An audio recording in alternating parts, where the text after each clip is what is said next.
आता मतदार जो आहे तो कार्यकर्त्यावर अवलंबून नाही आणि कार्यकर्ता एकाच नेत्यावर अवलंबून नाही. एकाच नेत्यांना दर निवडणुकीला कार्यकर्ते शोधावे लागतात. श्रीगोंद्यामध्ये शिवसेनेनी विशेषतः संजय राऊत यांनी ही जागा विकली अशा पद्धतीचे आरोप झाले. म्हणजे 15 खोके आणि उमेदवारी ओके अशा पद्धतीचं घोषणा या सोशल मीडियावर आपण त्या संदर्भात वाचतो. मग जिथून आपल्याला आर्थिक स्थैर्य मिळतं, स्टॅबिलिटी येते आयुष्याला, त्या व्यक्तीच्या भोवती आपण राहणं किंवा त्या व्यक्तीला सपोर्ट करणं ही एक मानसिकता त्या काळामध्ये. आता तसं नाही आहे. म्हणजे आता कोणीच कोणाला बांधील नाही. हे विकासाचे प्रश्न बाजूला राहिले आणि मग आता हे जातीचा प्रश्न निर्माण झाला. बटेंगे तो कटेंगे हा नारा जो मोदींनी आणि योगींनी दिलेला आहे आणि मराठवाड्यामध्ये जरांगे फॅक्टर जो आहे, मराठा आरक्षणाच्या अनुषंगानं जो काही आहे आणि आतापर्यंत कधी नाही तेवढ्या प्रमाणामध्ये जातीवर आधारित ही निवडणूक आलेली आहे. दुसरा जो मुद्दा आहे जो आत्ता नव्याने त्याच्यामध्ये आला, बटेंगे तो कटेंगे, एक रहेंगे तो सेफ रहेंगे, या मुद्द्यांमुळे जे मूळ प्रश्न आहेत की सर्वसामान्य माणसाचं जगणं सुसह्य करेल.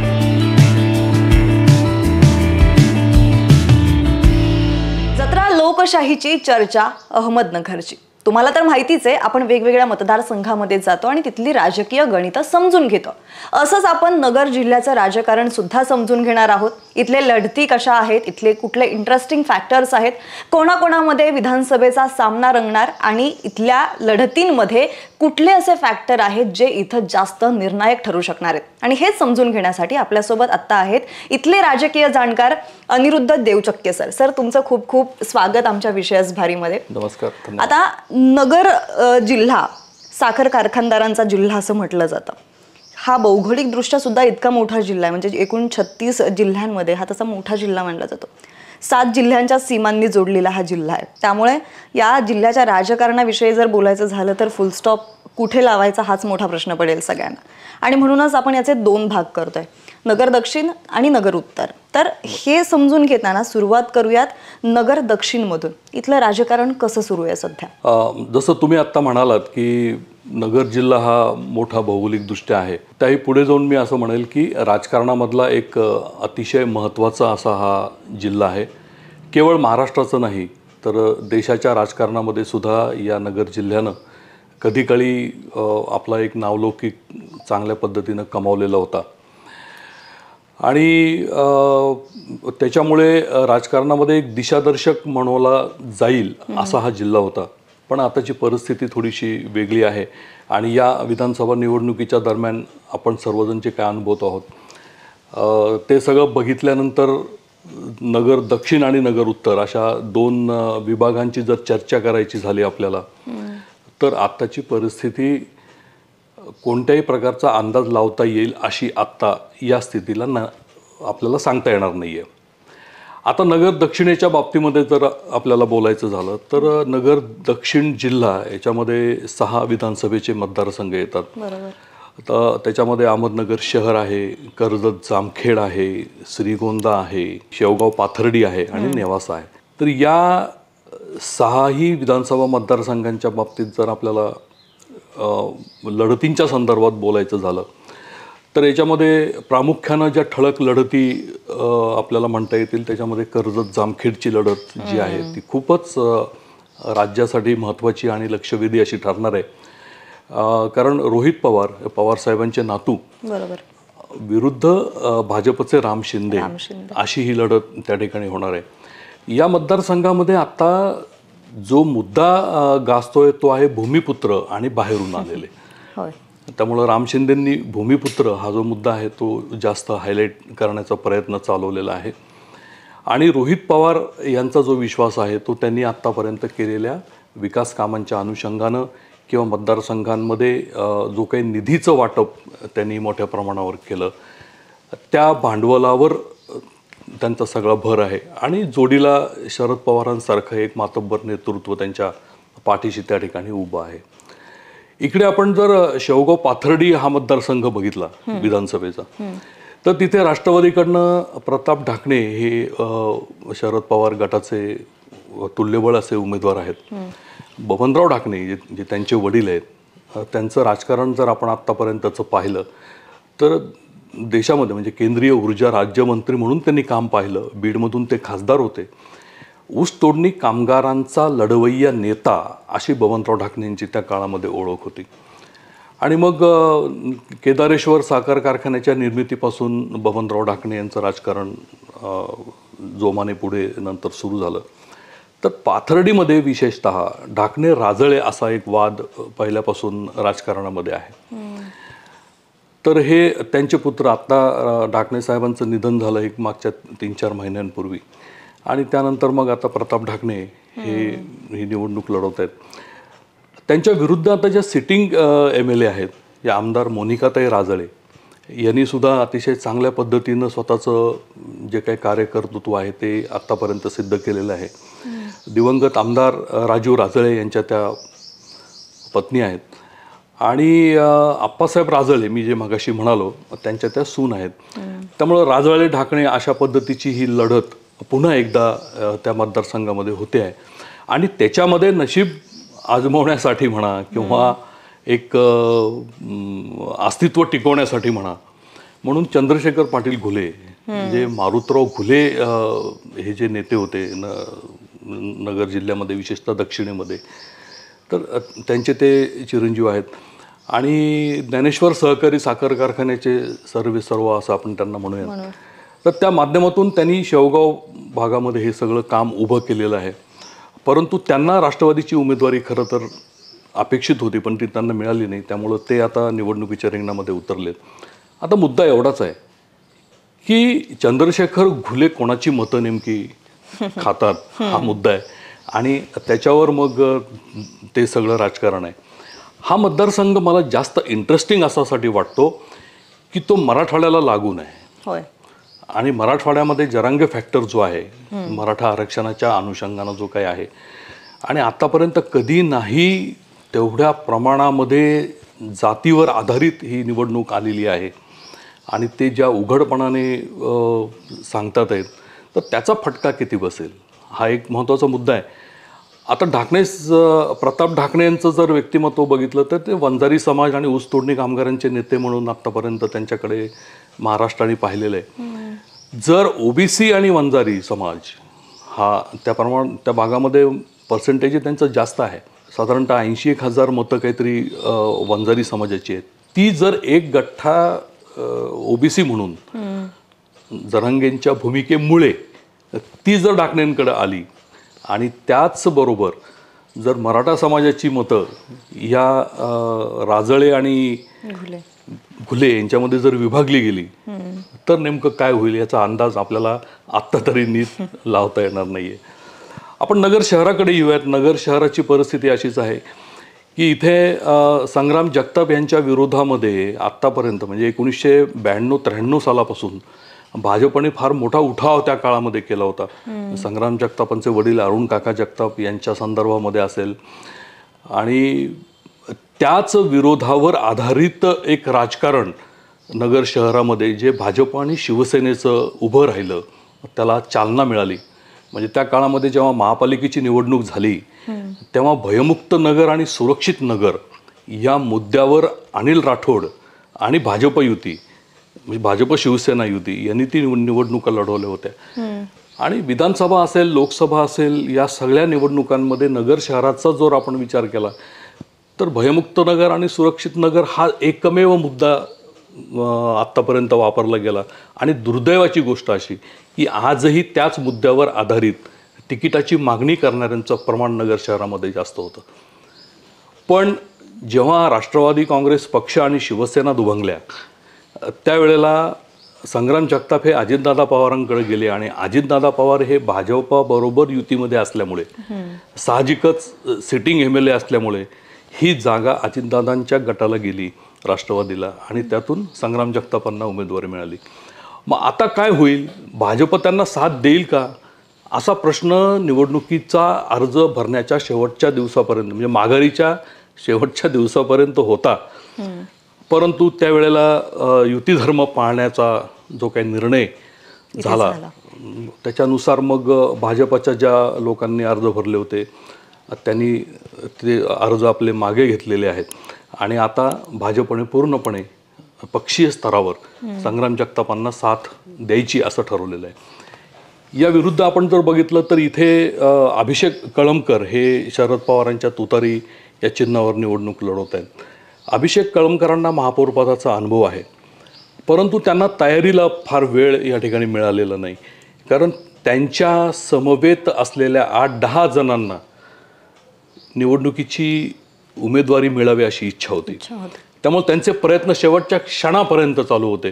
त्यामुळे विरोधकांमध्ये एकी नसल्यामुळे एकाच एक उमेदवार द्यावा आणि आपण सगळी ताकद विरोधकामागे उभी करावी अशा पद्धतीचं जे राजकारणातलं गणित आत्तापर्यंत नगर जिल्ह्यामध्ये वापरलं गेलं ते नेमकं नगर शहरामध्ये फेल गेलं. आणि त्याच्यामुळे मग अभिषेक कळमकर आत्ता रिंगणामध्ये आहेत आणि संग्राम जगताप. तर संग्राम जगतापांच्या बरोबर आत्ता भाजप युती आहे, शिवसेना शिंदे गट त्यांच्याबरोबर आहे. आणि बेसिकली त्यांचं जे काही काम आहे गेल्या एक वर्षभरातलं म्हणावं आपण, तर विकासाच्या प्रश्नांच्या संदर्भामध्ये काही प्रमाणात ते चालू आहे. आणि नगरकर आम्ही सगळी मंडळी इतकी शांत आहोत की आम्हाला उठाव करणं, अन्यायाविरुद्ध लढा देणं वगैरे अशा काही गोष्टी आम्हाला जास्त भावत नसल्यामुळे बेसिक मूलभूत सोयी सुविधांसाठी नगरकर कधी रस्त्यावर आत्तापर्यंत आलेलं नाही. आणि त्या तुलनेमध्ये आता जे चाललंय ते त्यातल्या त्यात बरं आहे असं आम्ही त्या ठिकाणी समजतो. हा झाला नगर शहराचा मुद्दा. नंतर श्रीगोंदा मतदारसंघ तुम्ही घ्या. श्रीगोंदा मतदारसंघ आता सध्या मोठ्या प्रमाणावर गाजतोय. याचं कारण श्रीगोंद्यामध्ये शिवसेनेनी विशेषतः संजय राऊत यांनी ही जागा विकली अशा पद्धतीचे आरोप झाले. म्हणजे 15 खोके आणि उमेदवारी ओके अशा पद्धतीचं घोषणा या सोशल मीडियावर आपण त्या संदर्भात वाचतो. तर ही उमेदवारी गेली कुणाला, तर ही अनुराधा नागवडेंना गेली. अनुराधा नागवडे या बापू नागवडे म्हणजे शिवाजीराव नागवडे श्रीगोंद्यातले ज्येष्ठ नेते यांच्या स्नुषा आहेत, राजेंद्र नागवडेंच्या पत्नी. आणि मग त्यांच्या विरोधात जे उमेदवार उभे आहेत ते बबनराव पाचपुते हे भाजपचे आमदार होते. मग भाजपने ही उमेदवारी त्यांच्या पत्नीला दिली, प्रतिभाताईंना उमेदवारी दिली.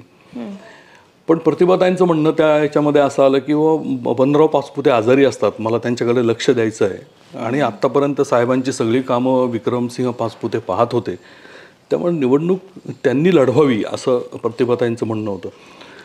आणि शेवटच्या क्षणी पक्षाने ते मान्य केलं नाही, परंतु शेवटच्या क्षणी मग प्रतिभाताईंनी माघार घेतली आणि विक्रम पाचपुते रिंगणामध्ये आले. याच्यामध्ये एक लक्षात घ्या की सुरुवातीला असं वाटलं होतं की अनुराधा नागवडे आणि प्रतिभाताई पाचपुते अशी लढत होईल. प्लॅनिंग सगळं त्या पद्धतीनं झालं, परंतु ऐन वेळेला प्रतिभा पाचपुते यांच्याऐवजी विक्रमसिंग पाचपुते तिथे उमेदवार आले. याचा दुसरा एक अँगल खूप महत्त्वाचा असा आहे की राहुल जगताप जे आहेत, राहुल जगताप हे शरद पवार गटाकडनं उमेदवारी मिळवण्यासाठी इच्छुक होते, परंतु त्यांना काही ती उमेदवारी मिळाली नाही कारण जागा वाटपात ती जागा शिवसेनेनी आपल्याकडे घेतली. आता श्रीगोंदा आणि नगर या दोन्ही मतदारसंघामध्ये सगळ्यांचं म्हणणं असं होतं की श्रीगोंद्याची जागा राहुल जगतापांसाठी राष्ट्रवादी शरद पवार गटाला सोडायला हरकत नाही, त्या बदल्यात नगर शहराची जागा ही महाविकास आघाडीमध्ये म्हणजे ही शिवसेना उद्धव बाळासाहेब ठाकरे गटाने घ्यावी. आणि अनिल राठोडांनी ज्या मतदारसंघामध्ये आयुष्यभर काम केलं, 25 वर्ष 5 टर्म ते आमदार होते, तर त्यांच्या नावावर त्यांच्या पुण्याईवर शिवसेनेचा कोणीतरी उमेदवार ही जागा लढवेल आणि ती लढत अतिशय चांगली होईल असं सगळं म्हणणं होतं. परंतु तसं प्रत्यक्षात काही झालेलं दिसत नाही. त्यामुळं आता राहुल जगताप पण अपक्ष त्यांनी अर्ज भरला. मग आता तिथे परत मतविभागणीचा फायदा कोणाला? नागोडे पाचपुते आणि जगताप. तर श्रीगोंदा मतदारसंघ हा अनेक वर्षापासून जर मी आता पाहतोय प्रत्यक्ष, त्याच्यामध्ये नागवडे आणि पाचपुते हे दोनच घराणी श्रीगोंद्यामध्ये वेगवेगळ्या संस्थांच्या माध्यमातून तिथं राज्य करतात. नागवडेंचा कारखाना श्रीगोंदा सहकारी साखर कारखाना त्यांनी तो वांगदरीमध्ये उभा केला आणि त्या माध्यमातून वेगवेगळ्या शैक्षणिक संस्था असतील, सहकारी तत्वावर काही संस्था असतील त्या उभ्या करून त्यांनी त्या भागामध्ये रोजगाराची निर्मिती पण नागोडेंच्या सहकार्याने तिथे झालेली होती. पाचपुतेंनी पण आत्ता अलीकडच्या काळामध्ये परिक्रमा शिक्षण संस्था उभी केली. त्याच्यानंतर साईकृपा कारखाना त्यांनी त्या ठिकाणी काढला. भले तो नंतर वादात सापडला, काही देणी राहिली, कर्जात डुबला, काय जे असेल ते असेल, पण एक संस्था म्हणून त्या ठिकाणी पाचपुतेंचं अस्तित्व आहे. या दोन्ही शक्तींच्या विरोधात जोपर्यंत श्रीगोंद्यात तिसरी शक्ती प्रभावीपणे उभी राहत नाही तोपर्यंत आमदारकी खासदारकी यासाठी या तिसऱ्या शक्तीला फायदा होणार नाही आणि दोघांना लगाम लागणार नाही अशी मानसिकता तेव्हापासून, म्हणजे मी आजचं नाही बोलत आहे तुम्हाला, मागचं सांगतोय, तेव्हापासून होती. परंतु नागवडे आणि पाचपुतेंनी असं राजकारण त्या काळामध्ये केलं की तिसरी शक्ती उदयास येऊच दिली नाही. खरंय. ज्याला राजकारण करायचं आहे त्यांनी एकतर नागवडेंबरोबर जायचं नाही तर पाचपुतेंबरोबर जायचं. म्हणजे राहुल जगतापांचे वडील कुंडलिक तात्या जगताप हे घटकेत जगतापांबरोबर पाचपुतेंबरोबर असायचे आणि घटकेत नागवडेंबरोबर असायचे. असं ते सगळं त्या काळातलं राजकारण होतं. आता ही परिस्थिती जी आहे ती महिला उमेदवार अनुराधा नागवडे यांच्याबद्दल एक सिंपथी त्या भागामध्ये आहे आणि बापूंनी केलेल्या कामाचा जो काही वारसा आहे तो त्यांच्यामार्फत हे करण्याचा तो प्रयत्न आहे. अशीच कंडिशन ही पाचपुतेंच्या बाबतीत पण आहे. पण तिथे एक अडचण अशी आली की विक्रम पाचपुते यांचं वास्तव्य पुण्यामध्ये आहे आणि पुण्यातून ते श्रीगोंदा बघणार का असा एक मुद्दा त्या ठिकाणी आला. आणि राहुल जगतापांचा ह्या दोघांच्या तुलनेमध्ये ग्रासरूट लेवलला जो काही कॉन्टॅक्ट संपर्क ज्याला आपण म्हणतो तो आहे तो त्यांनी चांगला मेंटेन केलेला आहे, याच्यात काही वाद नाही. त्यामुळं आत्ता श्रीगोंद्यामध्ये काय होईल हे सांगणं थोडंसं अवघड जाणार आहे. साधारणतः ही अशी दक्षिणेतल्या या मतदारसंघांची आजची स्थिती आपल्याला सांगता येईल. हे झालं लढतींबद्दल की नगर दक्षिणमध्ये कोणाकोणाच्यात लढत होती आहे. पण इथले कुठले असे इंटरेस्टिंग मुद्दे आहेत, फॅक्टर आहे, फॉर एक्झाम्पल जरांगे फॅक्टर, तो सुद्धा निर्णायक ठरू शकतो का? लोकसभेला मुस्लिमांची मतं फार निर्णायक ठरली होती. निलेश लंकेंच्या बाजूने ती वळाली. आपण पाहिलं सुजय विखे तो पराभूत झाले. विधानसभेला असंच होऊ शकतं आणि त्या मतदारसंघामध्ये काय तसे कळीचे मुद्दे आहेत? नाही, आता म्हणजे मला जर तुम्ही विचारलं तर मी असं म्हणेन, म्हणजे माझं एक व्यक्तिगत मत आहे, कारण मी गेल्या 30 वर्षापासून हे सगळं राजकारण बघतो आहे, स्वतः अनुभवतो आहे. तर या पूर्वीच्या सगळ्या निवडणुकांमध्ये प्रश्नांच्या भोवती निवडणुका फिरायच्या प्रत्येक मतदारसंघामध्ये. विकासाचे प्रश्न, रस्ते, रोजगाराचे काही स्थानिक प्रश्न, शेतीच्या पाण्याचे प्रश्न, पिण्याच्या पाण्याचे प्रश्न, याच्यावर लोक अभ्यासपूर्ण बोलायचे त्या काळामध्ये की आम्ही जर झालो तर अशा अशा पद्धतीनं शेतीला पाणी मिळेल, असं असं विजन असायचं काहीतरी. आता कोणाचे जाहीरनामे पण येत नाहीत, फार कमी येतात. आले तर त्याच्यामध्ये काय आहे लिहिलेलं ते त्यांना तरी कळतं का नाही मला याचाच काही अंदाज लागत नाही. तर याचा जर विचार केला, म्हणजे पूर्वीच्या कंपॅरिझनमध्ये आताचं जर बघितलं, आता ही सगळी निवडणूक जात, धर्म, पंथ याच्या भोवतीच पूर्णपणे फिरते आहे. दुसरा जो मुद्दा आहे जो आत्ता नव्याने त्याच्यामध्ये आला, बटेंगे तो कटेंगे, एक रहेंगे तो सेफ रहेंगे, या मुद्द्यांमुळे जे मूळ प्रश्न आहेत की सर्वसामान्य माणसाचं जगणं सुसह्य करेल, जी प्रशासनातली यंत्रणा किंवा व्हिजन असलेले नेते यांच्या संयोगातून काहीतरी चांगलं आपल्यासाठी घडेल अशी अपेक्षा आता राहिलेलीच नाही, असं सर्वसामान्य लोकांना असं वाटतं.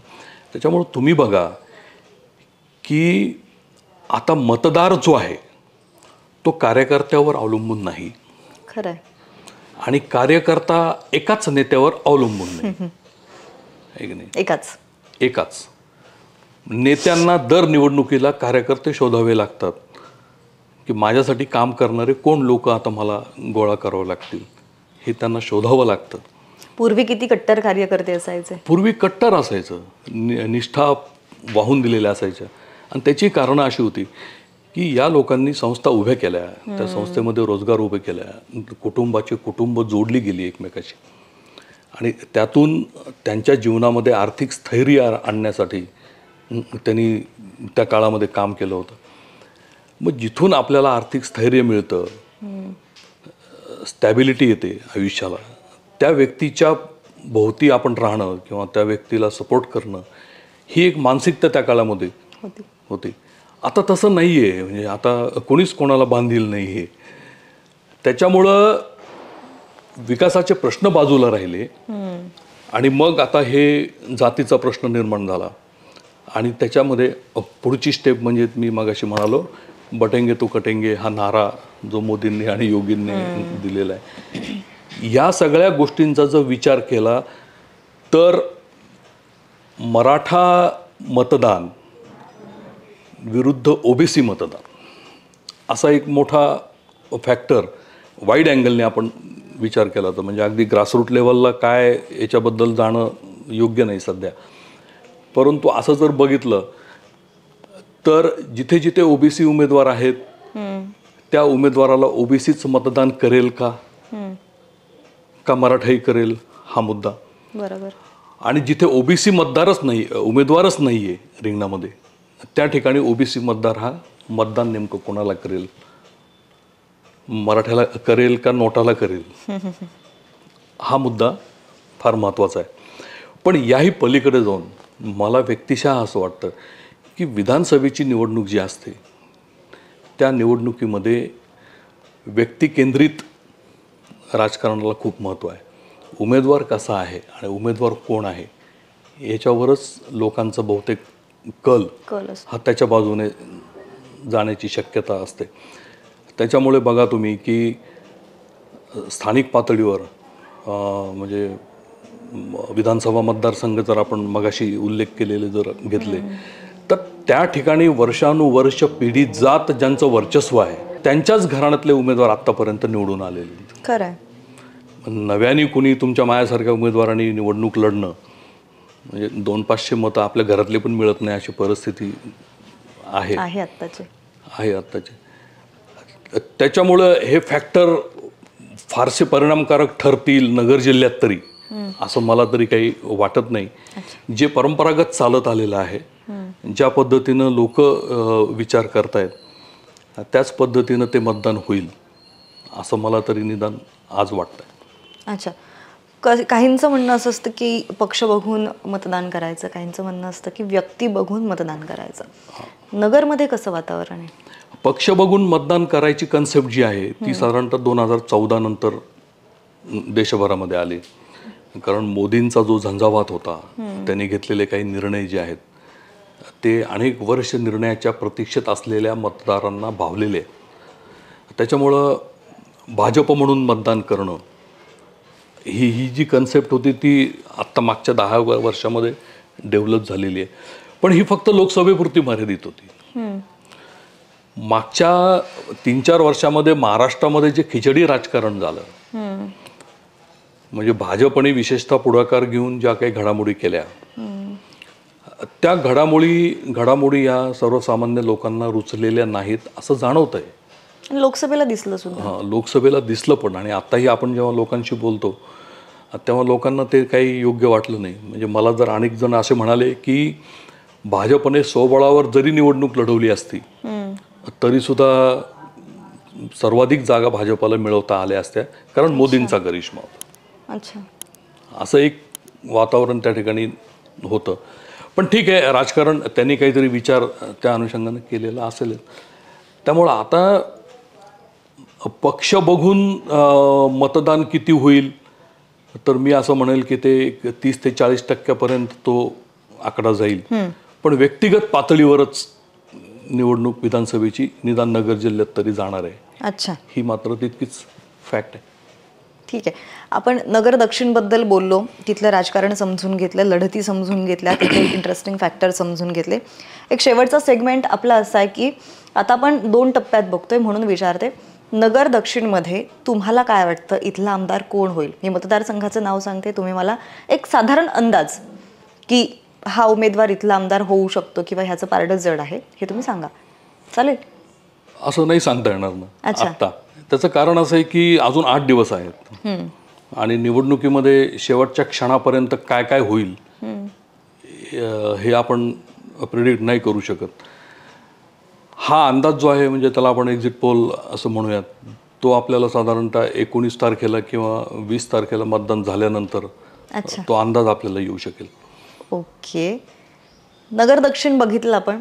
आता उत्तर नगरमध्ये येऊयात. उत्तर नगरमध्ये विखे आणि थोरात हा विशेषतः त्यांचं नाव घेतलं जातं, तो वाद वगैरे. उत्तरेतलं राजकारण, कारण तिथं सुद्धा आता संगमनेर आणि शिर्डी या दोन विधानसभा खास करून बघितल्या तर सुजय विखे म्हणाले होते की मी संगमनेरमधून लढणार. मध्ये वसंत देशमुखांनी काहीतरी ते स्टेटमेंट केलं, त्यानंतर जे काही वारं फिरलं. राधाकृष्ण विखे पाटील इथे शिर्डीमध्ये उभे राहिलेले आहेत. तिथला पाण्याचा प्रश्न पण खूप मोठा आहे. जलनायक नेमका कोण असा एक क्वेश्चन मार्क आहे. काय इथलं राजकारण? नगर जिल्ह्यातलं उत्तरेचं राजकारण खूपच इंटरेस्टिंग असं राजकारण आहे. म्हणजे मला आज 30 वर्ष मी जवळपास ते सगळं अनुभवतोय, बघतोय आणि मला पडलेले प्रश्न त्या काळात पण होते की तिथे काळे विरुद्ध कोल्हे, अच्छा, आणि विखे विरुद्ध थोरात हे प्रामुख्यानं तिथलं राजकारण. आणि मग त्याच्या खालोखाल श्रीरामपूरमध्ये गेलात तर ससाणे वर्सेस मुरकुटे, अधिक असं ते सगळं राजकारण त्याच्यावर. परंतु तुम्ही बघा की काळेंचा कोळपेवाडी सहकारी साखर कारखाना आणि कोल्हेंचा संजीवनी सहकारी साखर कारखाना, आता नावं बदललीत त्यांची. त्यांचं जे इलेक्शन्स त्या काळामध्ये व्हायची, असं कधीही झालेलं नाही की कोल्हेंच्या संजीवनीमध्ये काळे गटाची सत्ता आली आणि काळेंच्या कारखान्यामध्ये कोल्हेंची सत्ता आली, असं कधीच झालेलं नाही. या दोन्ही कारखान्यांचा एक कॉमन झोन होता, त्यातले मतदार दोन्हीकडे मतदान करू शकायचे. त्या मतदानामध्ये 50-50% विभागणी नेमकी कशी व्हायची हे न उलगडलेलं कोडं. सेम आपण जो बघायला गेलो तर राधाकृष्ण विखे आणि बाळासाहेब थोरात, तर याच्याबरोबर मागे आपल्याला जावं लागेल.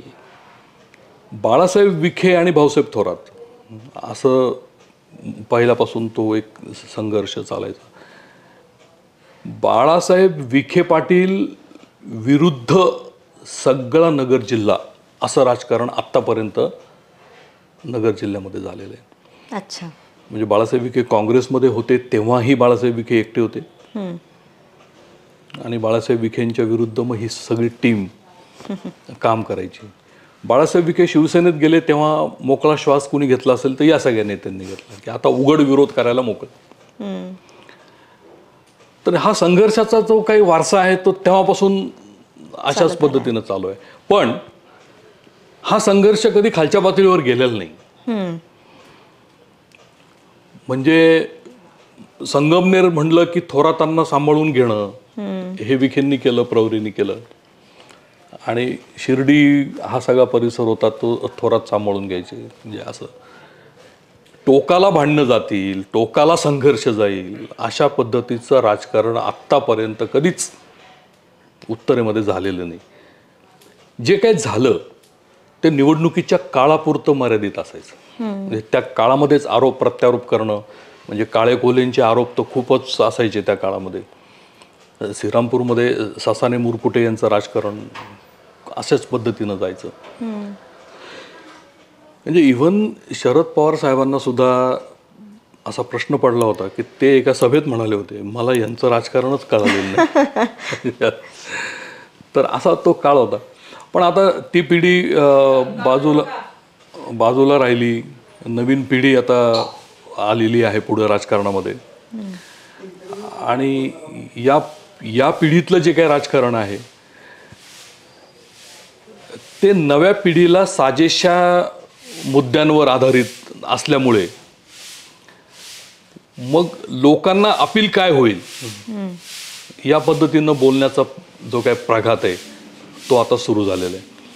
खरं तर त्या दिवशी वसंतराव देशमुखांनी ते बोलण्याची काही आवश्यकता नव्हती, कारण जयश्री थोरात या आताच 1-2 वर्षापूर्वी प्रत्यक्ष राजकारणामध्ये आल्यात, बाळासाहेब थोरातांच्या कन्या, आणि त्यांचं अतिशय चांगलं नाव त्या ठिकाणी आहे. हे व्हायची गरज नव्हती, पण ते दुर्दैवानं तो सगळा प्रकार घडला. पण इतकं झालं तरी मला असं वाटतं की शेवटच्या टप्प्यामध्ये हे दोन्हीही शिर्डी आणि संगमनेर एकमेकांना सांभाळून घेतील असं वाटतं, असं मला तरी वाटतं. अच्छा. आता शिर्डीमध्ये काय झालं बघा, शिर्डीमध्ये राजेंद्र पिपाडा यांनी बंडखोरी केलेली आहे. ते विखे पाटलांविरुद्ध उभे आहेत आणि कलावती बाई ज्या आहेत, घोगरेबाई, त्या काँग्रेसच्या तिकिटावर विखे पाटलांच्या विरुद्ध उभे आहेत. विखेंना विरोध करणं हे काय आज नवीन नाही आहे. म्हणजे हे राजेंद्र पिपाडांचं जर राजकारण आपण बघितलं तर ते विखे विरोधावरच आत्तापर्यंत चालत आलेलं आहे आणि आताही ते त्याच ह्याच्यामध्ये आले.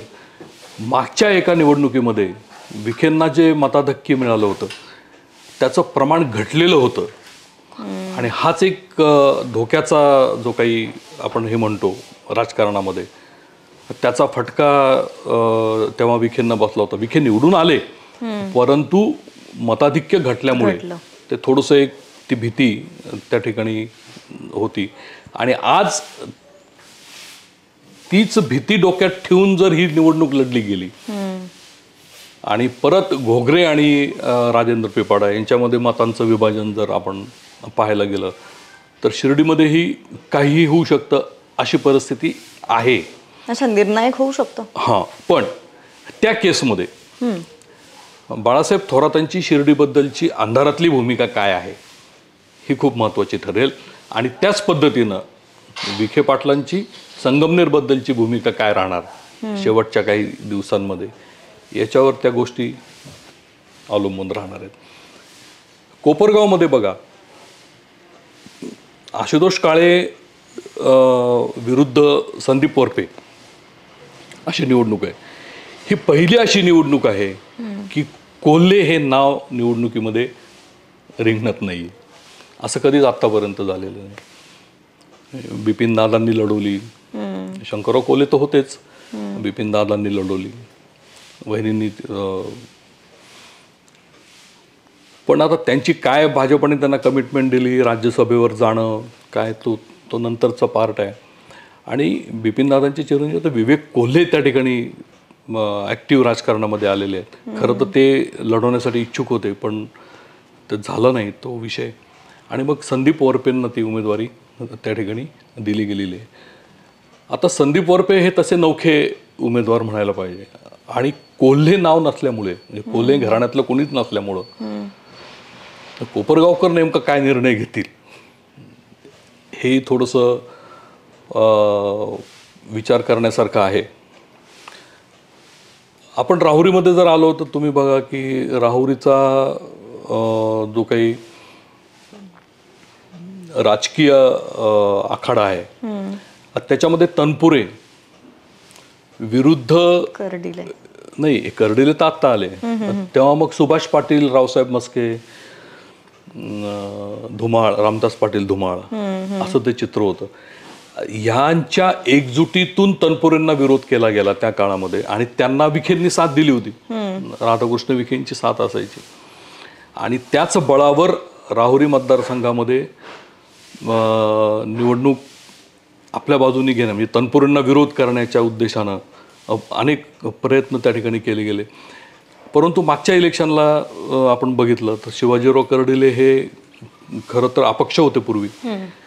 अपक्ष असताना त्यांनी राष्ट्रवादीचे ते सहयोगी आमदार झाले, नंतर राष्ट्रवादीमध्ये त्यांनी प्रवेश केला होता आणि आता ते भाजपमध्ये आहेत. त्यामुळं आता कर्डिले व्हर्सेस प्राजक्त तनपुरे अशी जी निवडणूक आहे त्या केसमध्ये विखे पाटलांचा सपोर्ट भाजप म्हणून कर्डिलेला राहणार आहे. अच्छा, असा तो हे आहे. त्यामुळं तिथे तनपुरेंच्या बाजूनी ही बाकीची सगळी शक्ती जर उभी राहिली तर कर्डिलेंना पण तिथे जड जाण्याची शक्यता आहे. असं होऊ शकतं. तर श्रीरामपूर मतदारसंघाचं जर आपण पाहिलं तर लहू कानडे जे विद्यमान आमदार त्या ठिकाणी आहेत ते आणि भाऊसाहेब कांबळे यांनी असं म्हणलं आहे की मी शिवसेनेचा अधिकृत उमेदवार आहे आणि लहू कानडेंना तर भाजप शिवसेनेकडनं उमेदवारी जाहीर झालेली आणि विखे त्यांच्या बाजूने उभे आहेत आणि मग हेमंत ओगलेला काँग्रेसची उमेदवारी आहे. तिथे हा सगळा जो गुंतागुंतीचा प्रकार आहे तो खूप विचित्र होऊन बसलेला आहे. परत बाहेरचा उमेदवार आणि भूमिपुत्र याच पद्धतीची लढत त्या ठिकाणी म्हणजे प्रचार यंत्रणा ही याच पद्धतीनं चालू आहे. भाऊसाहेब कांबळेंचं म्हणणं आहे मी तर स्थानिक आहे, हे दोघे बाहेरचे आहेत, असा तो सगळा श्रीरामपूरचा प्रकार आहे. अकोला विधानसभा मतदारसंघात जो आहे त्याच्यामध्ये मधुकरराव पिचडांच्या मुलांसाठी वैभव पिचड जे आमदार होते तर त्यांची उमेदवारी कायम आहे. मधुकरराव पिचडांची तब्येत ठीक नाही आहे सध्या, त्यामुळे माघार घेण्याच्या विचारापर्यंत वैभव पिचड आले होते, परंतु कार्यकर्त्यांच्या आग्रहास्तव त्यांनी ती उमेदवारी अर्ज ठेवलेला आहे आणि त्यांच्या पद्धतीनं तो प्रचार सगळा चालू आहे. अमित भांगरे जे उभे आहेत तर अमित भांगरे हे अशोक भांगरे जे त्यांचे वडील आहेत ते जिल्हा परिषदेचे अध्यक्ष होते आणि अतिशय चांगलं त्यांचं नाव त्या सगळ्या पट्ट्यामध्ये आहे. त्यामुळं त्यांचाही जोर जो आहे सध्याचा तो कदाचित वाढण्याची शक्यता आहे आणि भांगरेंचं निधन झाल्यामुळे त्यांची एक सहानुभूती आपण जी म्हणतो ती अमित भांगरेंना त्या ठिकाणी मिळण्याची शक्यता आहे. आणि या सगळ्या याच्यामध्ये किरण लहामटे जे आहेत विद्यमान आमदार ते थोडेसे बॅकफुटला गेल्याचं आजचं चित्र आहे त्या ठिकाणचं.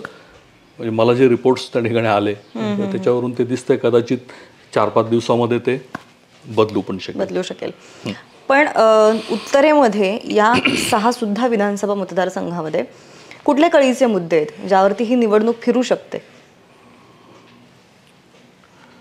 नाही, मी तुम्हाला मगाशी म्हणाल्याप्रमाणे आता कळीचे मुद्दे तर तसे खूप आहेत. बेसिक तिथले जे काही रोजगाराचे प्रश्न आहेत, विशेषतः MIDCचा विषय आहे. श्रीरामपूर सारख्या ठिकाणी उद्योगधंदेच नाही आहेत. कोपरगावमध्ये उद्योग व्यवसाय फार वाढलेले नाही आहेत. तिथं शैक्षणिक संस्थांचं जाळं आहे सगळं. आणि रोजगाराचा प्रश्न हा खरं तर महत्त्वाचा आहे, पण त्याच्यावर आत्ता कोणी बोलतच नाही आहे त्या ठिकाणी. तिथे परत ती निवडणूक व्यक्तिगत पातळीवरच आलेली आहे आणि त्याला जात धर्म पंथ आणि कटेंगे तो बटेंगे याचं एक वलय आहे. त्यामुळं मुद्दे म्हणायला गेलात तर बरेच आहेत, पण एकाही मुद्द्यांच्या अनुषंगानं कुठेच काही सध्या वक्तव्य होत नाही आहे आणि त्या विषयावर काही चर्चाही होत नाही आहे आणि त्याच्यामुळे ते मुद्दे प्रभावी ठरतील अशी परिस्थिती काही तिथं राहिलेली नाही. अच्छा. राधाकृष्ण विखे पाटील आणि बाळासाहेब थोरात, पुन्हा आपण तिथेच येतोय. थोरातांनी पण बरीचशी ताकद लावलेली आहे. थोरात तर आता संगमनेर सोडून शिर्डीमध्ये जास्त दिसत आहेत. हो, विखे आहेत शिर्डीमध्येच, पण या दोन्ही मतदारसंघामध्ये बरंचसं तापलेलं वातावरण आहे मधल्या सभेनंतर. हो, त्याचे पडसाद कसे पडतील? त्याचे पडसाद उमटणार आहेत खूपच, कारण सुजय विखेंनी त्याच्या आधी जाऊन वातावरण संगमनेरमध्ये तापवलेलं होतं. म्हणजे मी उमेदवारी करणार असं म्हणल्यानंतर त्यांनी ज्या सभा संगमनेरमध्ये घेतल्या त्या सभेमध्ये जयश्री थोरात आणि सुजय विखे यांच्यामध्ये जे वाकयुद्ध झालं त्याच्यामुळंच ते वातावरण खूप तापलेलं होतं. खरं तर बाळासाहेब थोरात हे यांचा स्वभाव खूप तसा शांत आणि संयमी आहे. म्हणजे असं रॅश असं वक्तव्य कधीच बाळासाहेब थोरातांनी केलेलं नाही आणि कधी राधाकृष्ण विखेंकडनं पण तसं झालेलं नाही. परंतु जेव्हा मुलीच्या संदर्भामध्ये अशा पद्धतीनं बोललं गेलं त्यावेळेला मग बाळासाहेब थोरातांना सुद्धा रिंगणामध्ये उतरावं लागलं आणि म्हणून मग आता तो धडा शिकवण्याचा उद्देश असेल किंवा काहीतरी त्याच्यामध्ये असेल, एक कार्यकर्त्यांना मेसेज देणं असेल, वातावरण निर्मिती, आणि त्याच्यामुळं मग त्यांचा शिर्डीमधला वावर हा त्या ठिकाणी वाढला आहे. आता बाळासाहेब थोरातांच्या गटानं जर घोगरेताईंना त्या ठिकाणी सपोर्ट करण्याचा प्रयत्न केला जास्त प्रमाणामध्ये तर काय होईल, हे थोडीशी अडचणीची परिस्थिती विखेंसाठी होऊ शकते. पण असं झालं तरी मला असं वाटतं की शेवटच्या क्षणी यांच्यामध्ये कॉम्प्रोमाइज होऊ शकतं. अच्छा. कारण आत्तापर्यंतचा जो इतिहास आपण बघितला तर तो संगमनेर आणि शिर्डीच्या बाबतीमध्ये तोच आहे अनुभव की वातावरण सुरुवातीला तापवलं जातं आणि नंतर मग ते कॉम्प्रोमाइज होतं. आता यालाही कारणं अशी आहेत बरं काय, थोडक्यात मी तुम्हाला सांगतो की शेवटी तुम्ही बघा ना की कार्यकर्ता सांभाळायचा आहे, मग मला सांगा, विखेंचा कार्यकर्ता सांभाळायचा आणि थोरातांचा कार्यकर्ता सांभाळायचा, आणि ते मोठी यंत्रणा आहे सगळी. थोरातांचं एवढं मोठं साम्राज्य आहे, तसं विखेंचंही मोठं साम्राज्य आहे. आणि त्या नावावर किंवा त्या विरोधावर राजकारणही चालू आहे आणि लोकांचे संसारही चालू आहेत. उद्या जर आपण असं गृहीत धरलं की दोघं एकत्र आले, तर दोन्हीकडच्या कार्यकर्त्यांनी काम काय करायचं हा प्रश्न निर्माण होईल ना. मग कार्यकर्त्यांना कुठंतरी त्यांच्या मनातली दगदगती आग जी आहे ती पेटती ठेवणं, आणि हे आपले विरोधक आहेत अशा पद्धतीनं त्यांना सातत्यानं सांगत राहणं, हा एक पॅटर्न राजकारणातला असतो. आणि त्याच पॅटर्नचा आधार घेऊन हे सगळं काम चालू आहे असं मला वाटतं. त्यामुळं माझ्या अपेक्षेप्रमाणे हे दोन्ही निकाल लागतील असं जर झालं तर जो काही अनुभव आत्तापर्यंत चालत आलेला आहे तो खरा ठरला असं आपल्याला म्हणता येईल. आपल्याला सगळ्यांना माहिती आहे, सरांनी एक पुस्तक सुद्धा लिहिले राजकारण. तुम्ही या सगळ्याबद्दल त्यामध्ये तर लिहिलेलंच आहे, पण मला सांगा नगर जिल्हा कसा बदलत गेला तुमच्या नजरेत?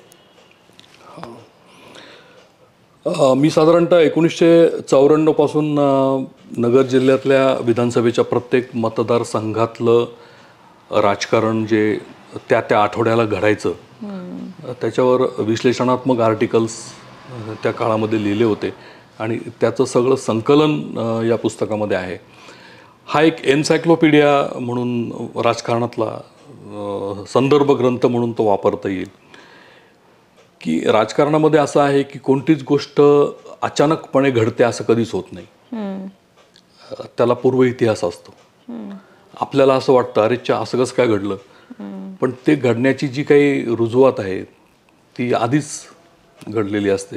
म्हणजे एक इंटरेस्टिंग गोष्ट मी तुम्हाला सांगेन त्याच्यातली की 2007 मध्ये आमच्याकडे इथे जिल्हा बँकेच्या निवडणुकीमध्ये तेव्हा अजितदादांनी लक्ष घातलं होतं. अच्छा.